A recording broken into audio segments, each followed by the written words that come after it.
E aí, pessoas assistindo isso, tudo bom? Aproveitando a quarentena? Eu tô aproveitando para reler A Roda do Tempo e terminei o quarto livro essa semana.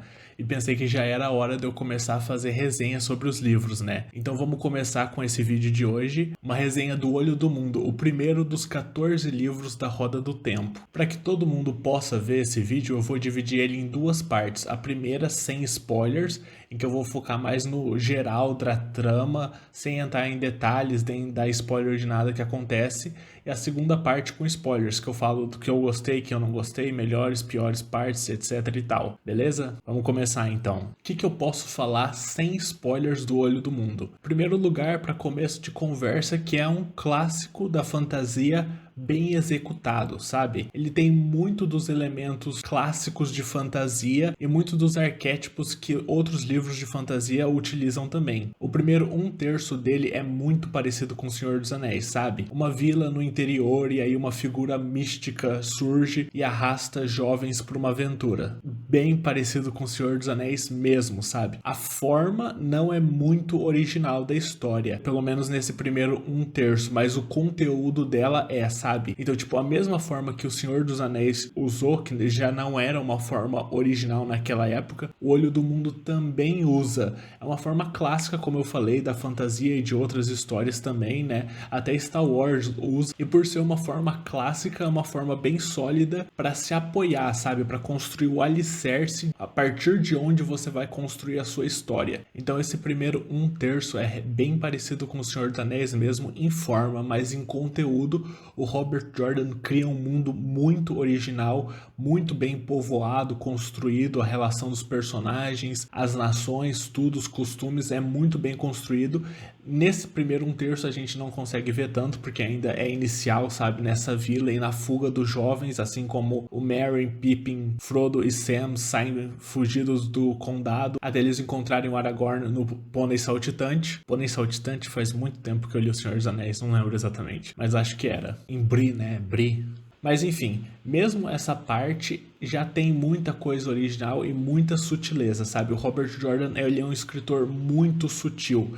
Ele não faz as coisas escrachadas gritando na sua frente o que está acontecendo. Então, às vezes, ele planta pistas e sementes de coisas que só vão acontecer e vão se desenvolver ao longo do tempo, mas que só vão se concretizar daqui a 10 livros, daqui a 11 livros, sabe? O Robert Jordan é um mestre do planejamento e da sutileza e da construção da história. Então, quanto mais você se afasta do Olho do Mundo conforme você vai lendo A Roda do Tempo, mais você fica, nossa, aquele livro é muito bom. Quantas bolas ele já levantou para cortar depois. É muito bem feito mesmo, sabe? A escrita do Jordan é bem detalhada, bem intimista. Tem pessoas que acham que ele descreve demais, que ele exagera nas horas da descrição. Eu não acho isso. Eu gosto bastante do nível de descrição que ele dá para a história, sabe? Eu não acho que fica demais. Eu acho que fica num ponto exato em que a gente fica imerso naquele mundo. A descrição dele, da escrita dele, nos coloca naquele mundo também, sabe? A gente consegue ver através dos olhos dele. Outra coisa importante para falar são sobre os pontos de vista. O livro é dividido em pontos de vista de personagens diferentes e o primeiro livro, O Olho do Mundo, é o livro que tem mais concentração de ponto de vista num mesmo personagem, sabe? Então, tipo, 70% dele é sobre o ponto de vista de um personagem e aí os outros 30% são divididos entre outros personagens. E O Olho do Mundo é o livro que tem o maior índice de concentração. Nos outros livros, os personagens são mais balanceados. Então, se você não gostar tanto assim do ponto de vista desse personagem mais principal no Olho do Mundo, eu ainda assim insisto que você continue a ler A Roda do Tempo, porque os outros personagens são muito bons também, e a partir dos próximos livros as coisas vão se equilibrando cada vez mais. Eu já li O Olho do Mundo 2 vezes, e da primeira vez eu achei o livro um 8, 8,5, sabe? Ele é muito bem feito, muito bem editado, tem um ritmo bom, mas tem algumas partes que na primeira vez que eu li eu achei lenta, sabe? Meio repetitivas até um pouco, que eu não gostei tanto, embora na segunda vez que eu li eu tenha gostado muito mais dessas partes, que eu vou entrar em detalhes na hora que eu for falar dos spoilers, né? Mas enfim, eu acho que O Olho do Mundo é pelo menos um 8,5, sabe? Ele é muito bem feito, ele consegue dar dicas e plantar sementes de coisas que vão se desenvolver de formas espetaculares, ele tem um ritmo bom e uma narrativa bem entretente, que nos instiga a ficar querendo mais, ou seja, ele é praticamente o pacote completo, mas tem alguns probleminhas, alguns defeitinhos que reduzem a nota um pouco. Então, numa crítica sem spoilers, eu daria um 8,5 assim, eu acho, pra ele, beleza? Vamos começar a parte com spoilers então agora, que é muito mais interessante de falar, de conversar sobre as coisas que aconteceram no livro, né? Como eu falei na parte sem spoilers, mas posso falar agora com mais detalhes, o começo do livro é bem parecido com O Senhor dos Anéis, né? O Gandalf e a Moraine cumprem o mesmo papel de tirar os personagens desse lugar do interior para levar para uma aventura e apresentar eles para o mundo. E como eu falei, a forma da narrativa é parecida também, embora o conteúdo seja original. Então a Sociedade do Anel acaba se dividindo depois de Moira, né? Na Roda do Tempo, a Sociedade da Roda foge de Dois Rios até Baerlon e depois de Baerlon até Shadar Logoth. E em Shadar Logoth, que é a cidade que tem um mal ancestral, né? Da mesma forma que Moira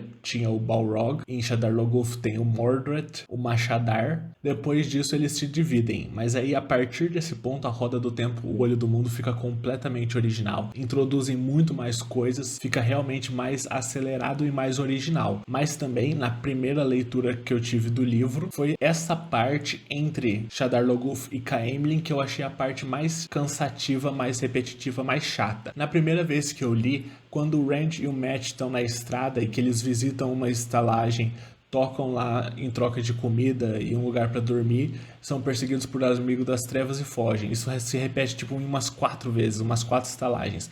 Na primeira vez que eu li eu achei isso bem cansativo, repetitivo, chato, sabe? Mas na segunda vez foi a minha parte preferida do livro de reler, sabe? Porque é uma parte que evidencia a amizade do Mat e do Rand. O relacionamento dos personagens na Roda do Tempo é bem sutil quase o tempo todo, sabe?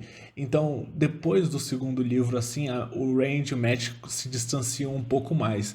Mas nessa parte, no primeiro livro, a gente pode ver o quanto os dois se importam um com o outro, sabe? Mesmo o Mat doente por causa da adaga, ficando cada dia mais paranoico, quando o Rand começa a ficar doente porque ele canalizou, o Mat cuida dele, defende, protege ele, etc e tal. E o Rand também protege, cuida e ajuda o Mat nessa jornada dos dois. A amizade dos dois ali é uma coisa que eu gostei muito na hora que eu reli o livro. Depois da divisão, o outro subgrupo é o do Perrin e da Egwene. Eles encontram o Elias, o Perrin começa a falar com os lobos também. Eles encontram os Tuatha, que é uma parte um pouco chatinha também, mas aí depois eles vão pro pouso e são capturados por mantos brancos. Aí já fica muito mais interessante, muito mais legal. A parte do Perrin com o Elias e os lobos é bem legal, só com os Tuatha, que é um pouco meio chato, sabe? E o último subgrupo depois da divisão é Moiraine, Lan e Nynaeve. Os três seguem o Perrin e a Egwene e resgatam eles do pouso depois que eles foram capturados pelos mantos brancos. E aí os 5 seguem para Caemlyn. Lá eles encontram o Rand e o Mat. E aí também tem a parte do Rand que ele cai no palácio, que ele vê o Logain, que ele vê o Padanfain nas ruas também. É uma parte bem interessante, Caemlyn. Aliás, eu tava pensando mais no começo do vídeo como tem a Sociedade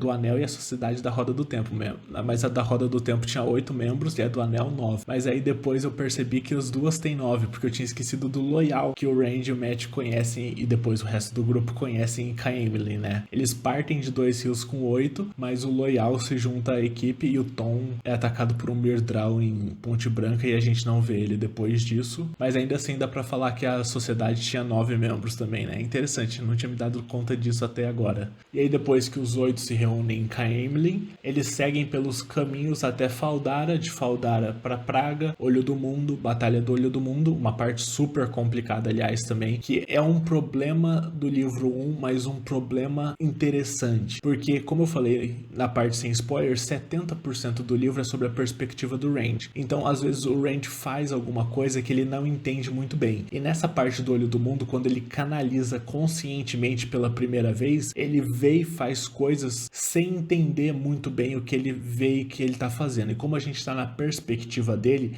a gente também fica perdido um pouco nisso. Mas quando a gente volta e relê, as coisas fazem sentido, sabe? Tudo estava pensado ali desde o começo. É uma parte confusa um pouco pros primeiros leitores que estão lendo o livro pela primeira vez. Então eu vou falar um pouco dela também, né? Sobre a Batalha do Olho do Mundo. Eles chegam no Olho do Mundo, conversam com o último dos Nin, o Somtessa, acho que chama, né? O Homem Verde. Visitam o Olho do Mundo propriamente dito, né? Que é um poço de Saiyajin sem mácula. Ou seja, a pessoa que canaliza Saiyajin, um homem canalizador, pode canalizar o Olho do Mundo sem perigo da mácula, sem perigo de enlouquecer. Eles visitam então esse lago de Saiyajin e a hora que eles saem dele, dois dos abandonados aparecem, Aginor e Baltamel. Baltamel e o Homem Verde morrem lutando um contra o outro e a Moiraine tenta lutar contra o Aginor, tenta segurar ele, enquanto o resto do grupo dela foge. O Rand foge, mas ele vai parar tipo na ponta de um penhasco assim, e aí a hora que ele olha pra trás, o Aginor tá atrás dele, e ele vê um cordão branco conectado no Aginor, que essa parte dos cordões um pouco dos primeiros livros é uma coisa um pouco confusa, tanto de explicar quanto de falar, quanto de ler, não importa quantas vezes você esteja fazendo isso, sabe? E esse cordão branco que o Rand vê conectado no Aginor é o que conecta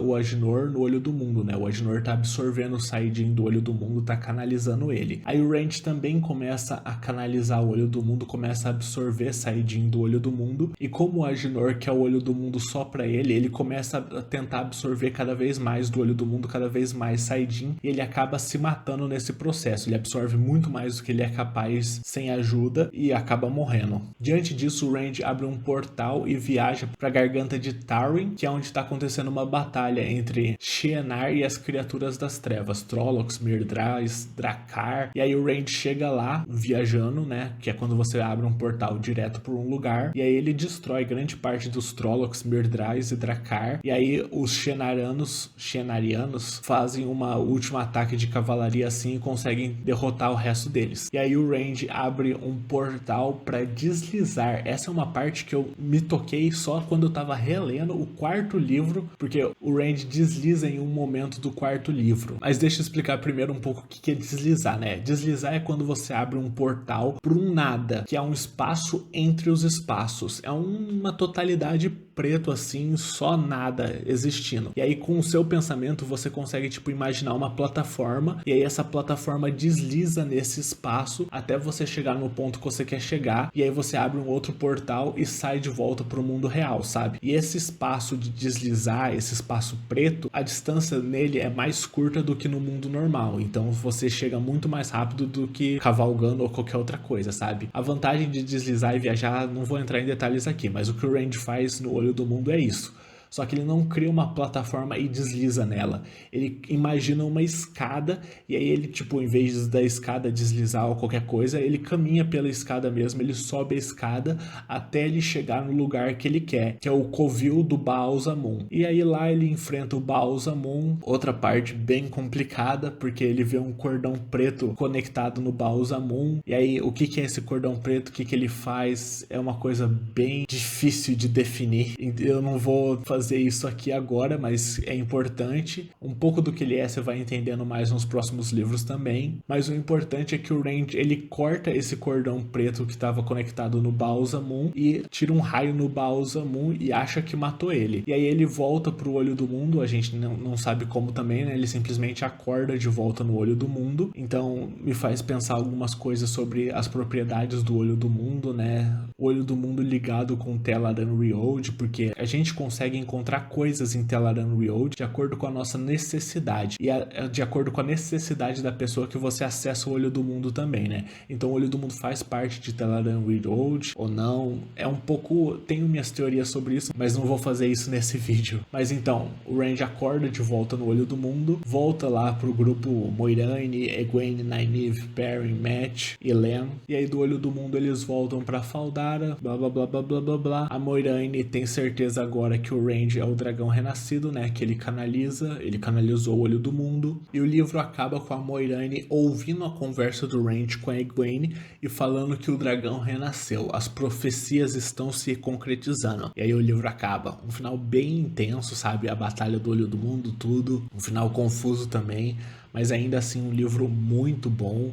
Como eu falei na primeira parte, bem editado, bem estruturado, eu gosto do ritmo da narrativa. Os problemas que eu tive na primeira leitura de ritmo, das partes mais lentas e tal, na segunda eu gostei muito mais. É um livro que eu acho assim pra todo mundo, sabe? É muito bom, é muito legal e apresenta a gente pra um mundo completamente espetacular. De maneira geral, eu acho que eu vou colocar como nota final dele 8.8 ou 9 mesmo. E é isso aí. Não deixem de comentar o que vocês acharam do vídeo, do Olho do Mundo, dúvidas que vocês tiveram em alguma parte, o que vocês acharam, se eu esqueci de falar alguma coisa. Obrigado por assistirem e até a próxima.